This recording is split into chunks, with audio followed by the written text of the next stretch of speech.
COVID-19 is on the rise across the Brazos Valley, but so is a virus similar to COVID that is impacting children. We take an in-depth look tonight.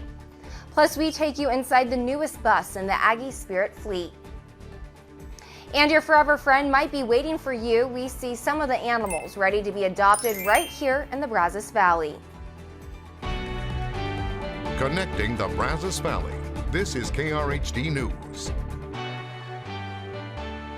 Thanks for joining us tonight. I'm Hallie Jones. The CDC issued a public health advisory last month urging clinicians to test patients for interseasonal respiratory syncytial virus, more commonly known as RSV.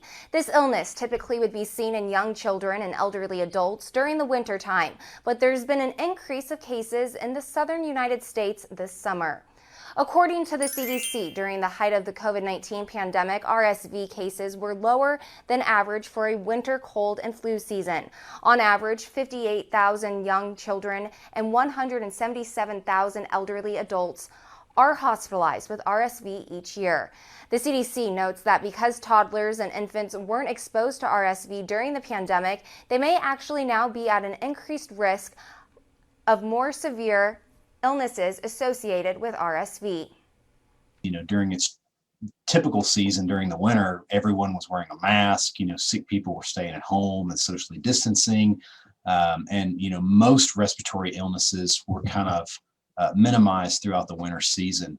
Now that, everyone is taking the masks off and kind of going back to pre-pandemic behaviors, we're starting to see this surge in RSV cases. Texas A&M's Dr. Jason McKnight noted a majority of children will catch RSV at some point in their lives and survive the disease without serious damage.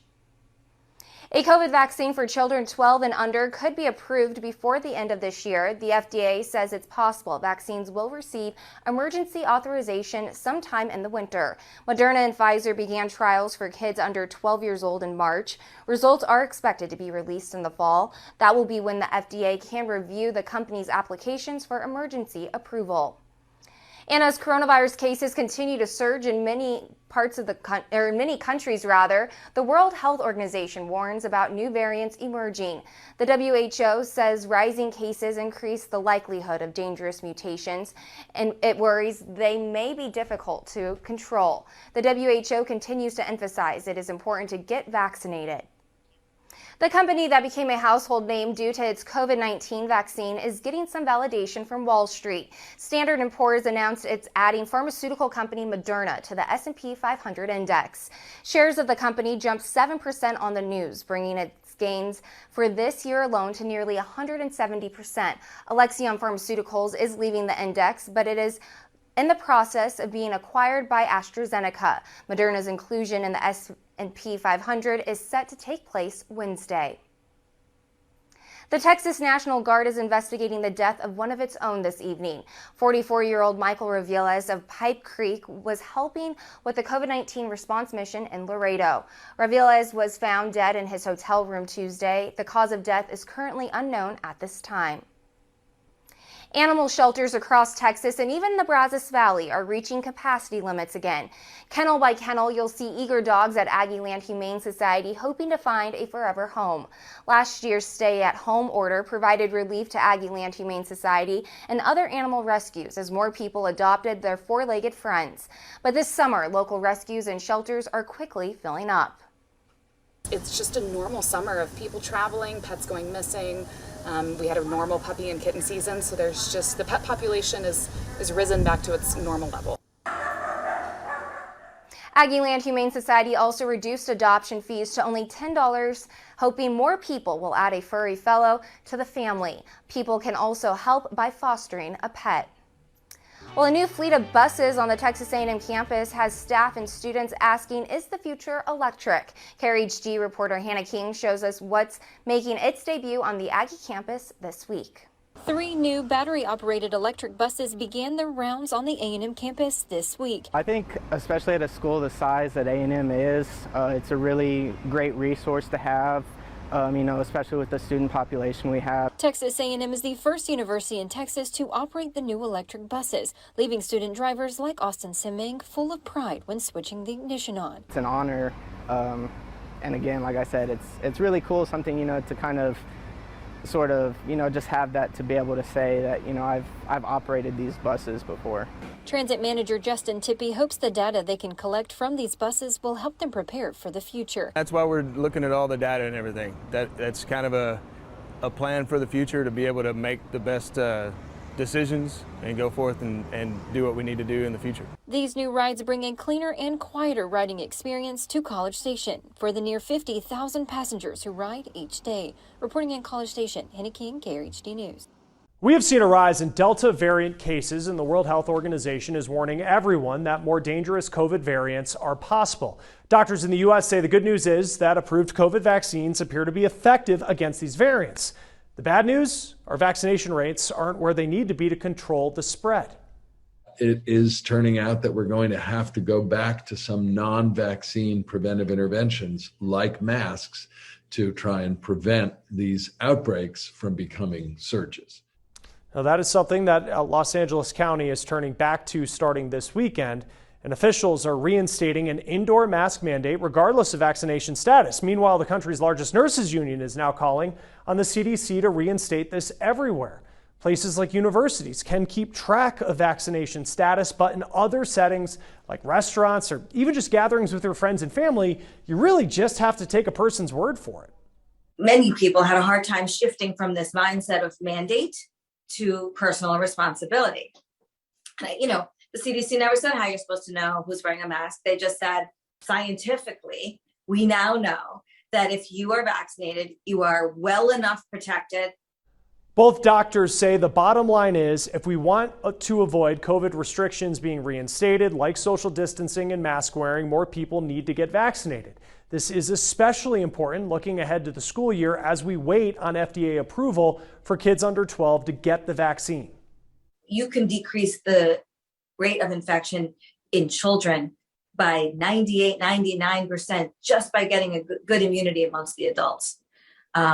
So, I would really say that we need to focus on getting the adults vaccinated.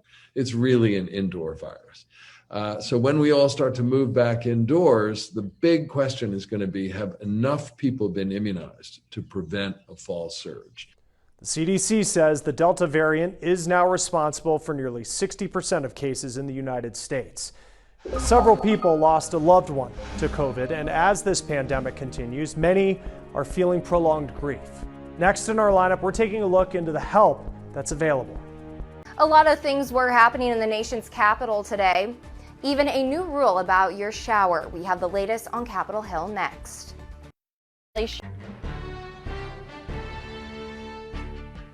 A federal judge in Texas has ruled against the DACA program for undocumented immigrants. The ruling would prevent future applications under DACA, but does not immediately cancel permits for hundreds of thousands of people already here.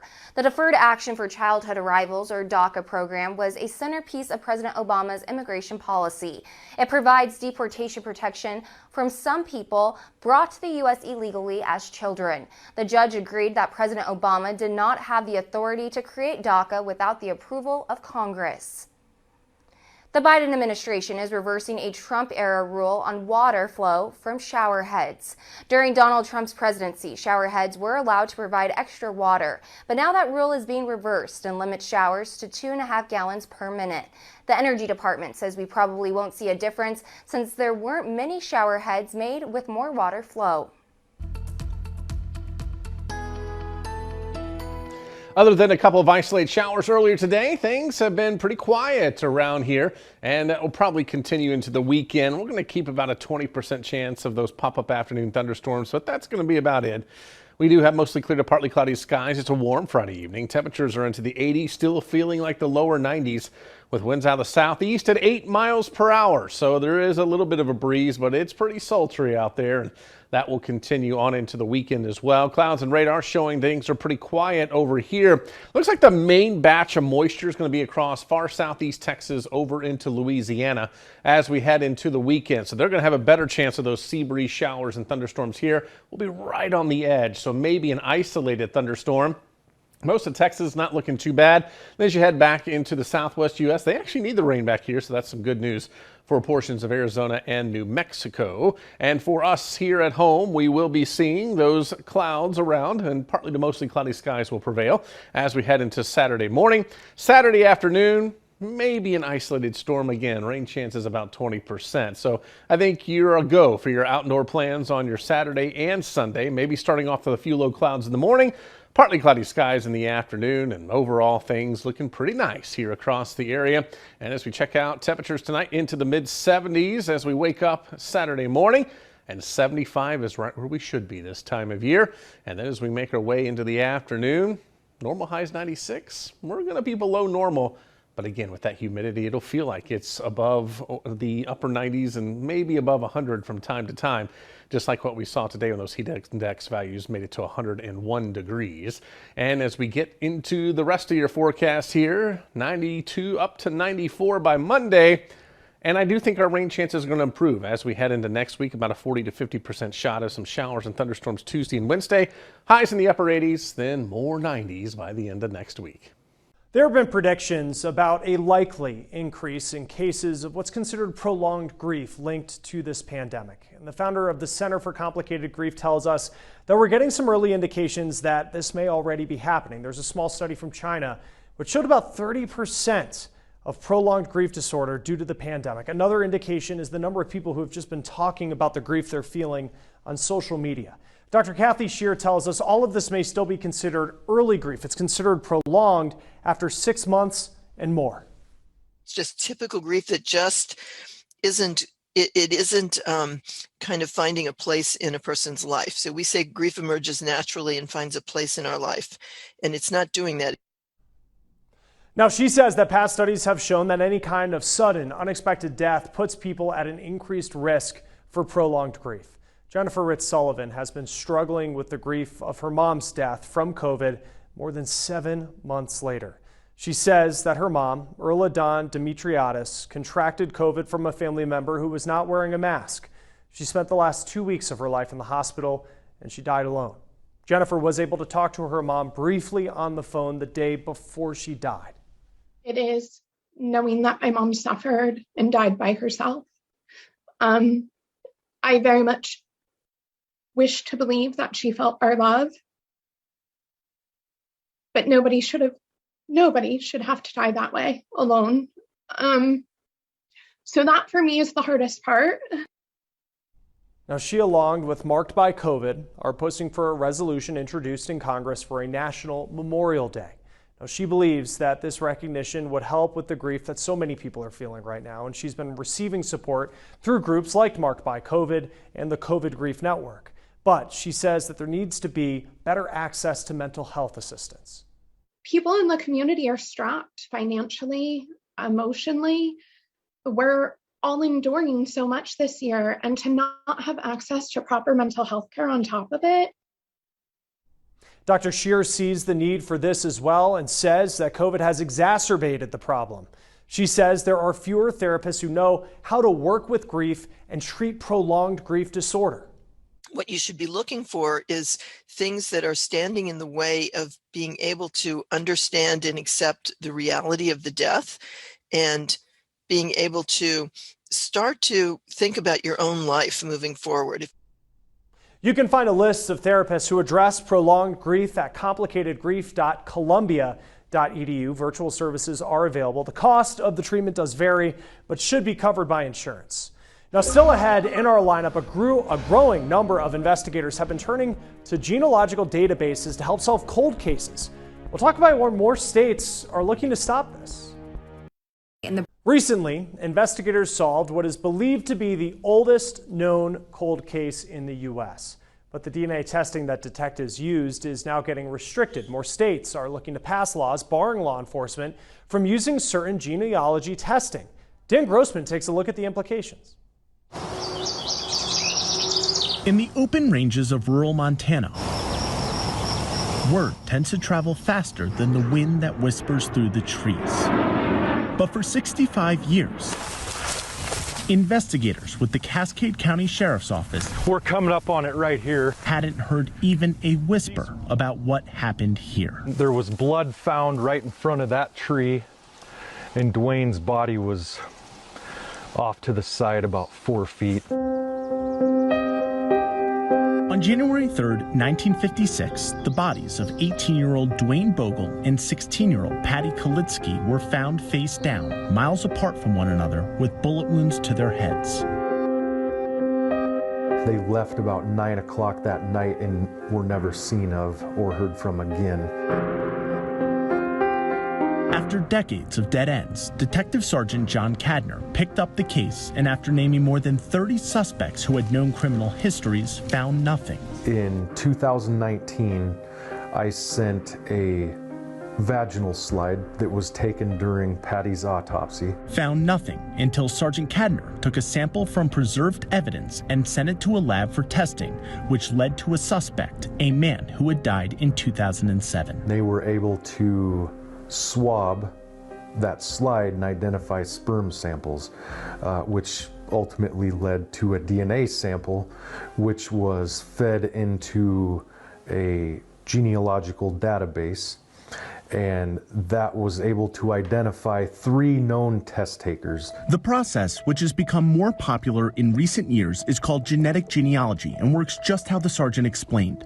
Evidence from a case is sent to a lab for testing. Once a DNA sample is identified, investigators take it and put it into a genealogical database, similar to 23andMe or Ancestry.com, which has millions of samples from people trying to trace their family history.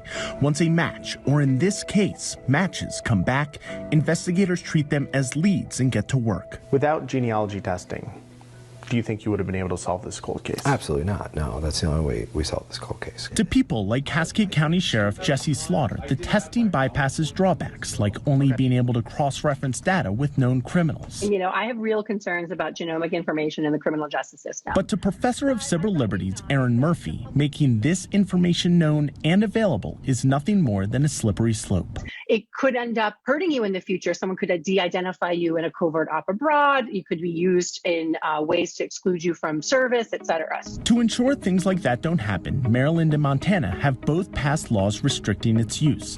In Maryland, a judge will need to sign off on the practice, which can only be used for serious crimes like murder and sex abuse. Same in Montana, where investigators must first get a search warrant.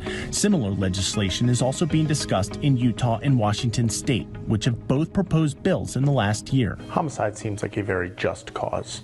What do you think the likelihood of not obtaining a search warrant, if it is for the purpose of solving some of these homicide cases, is? Well, I think it just depends on how much information you have.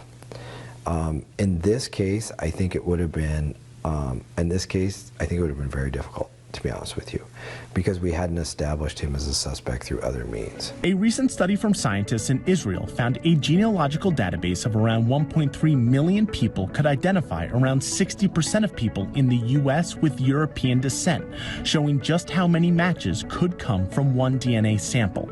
And in many cases, people who sign up for these websites might not know their information is being used in criminal investigations. Legislation of this kind is good for the business interests. You know, if you want to put yourself out there as we're a genomic genealogy company that does crime solving, there's a lane for that, but there's also a lane to say we're a genomic genealogy company that believes in your genomic privacy.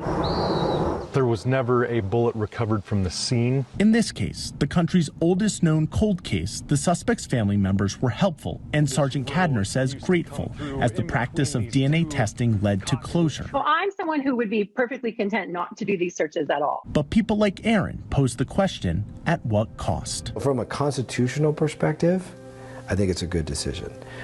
From my ambition to solve those crimes and put the people away, it is a little bit of a roadblock. I'm Dan Grossman. All right, Dan, thank you. And finally in our lineup, and a lack of adequate care for pregnant women and infants as advocates asking for change, especially for women of color. How one group is educating medical professionals on systemic failures. As the country continues to address racial equity, one area in particular is in dire need of attention. Congress has the opportunity to help. There is a myth in America that this is the healthiest country on earth, and that we have the best healthcare system. One of the things that we have to acknowledge is that we didn't just get here because of one problem and one challenge, and it certainly is going to take, a series of solutions to actually get us out of this crisis that we find ourselves in. Together, the March of Dimes and Robert Wood Johnson Foundation are advocating for better care for pregnant women and babies, particularly those of color. Black women are 3 to 4 times more likely to die than white women. Indigenous women, it's 2 to 3 times more likely. One of the things that it starts with is the fact that we still have far too many women that are uninsured in this country. The Black Maternal Health Omnibus Bill would expand access to maternity care. It would also extend eligibility for the Special Supplemental Nutrition Program for women, infants, and children for up to 2 years postpartum. The government would also address potential hurdles, things like childcare, housing, food security, transportation, and environmental conditions, as well as grow and diversify the maternal health workforce.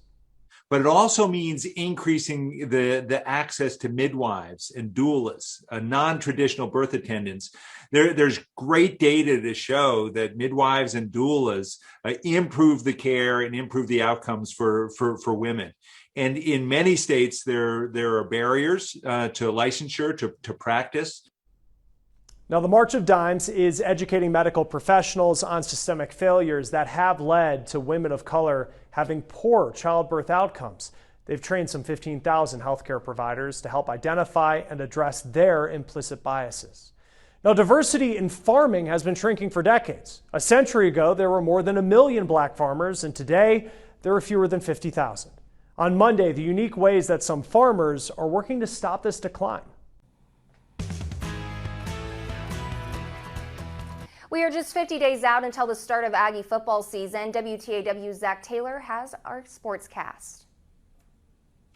Here's your 25 sports update with WTAW's Zach Taylor. Hey KRHD viewers, 4 Texas A&M football players have been named to the Athlon Sports Preseason All-America team. Kenyon Green and DeMarvin Leal were both first-teamers. Jalen Wademeyer was named to the second team, and running back Isaiah Spiller received third-team honors. The Brazos Valley Bombers were outslugged by the Victoria Generals last night, 9-6. The 2 teams will travel to Victoria this evening to match up again at 7:05. From the WTAW Sports Studio, I'm Zach Taylor.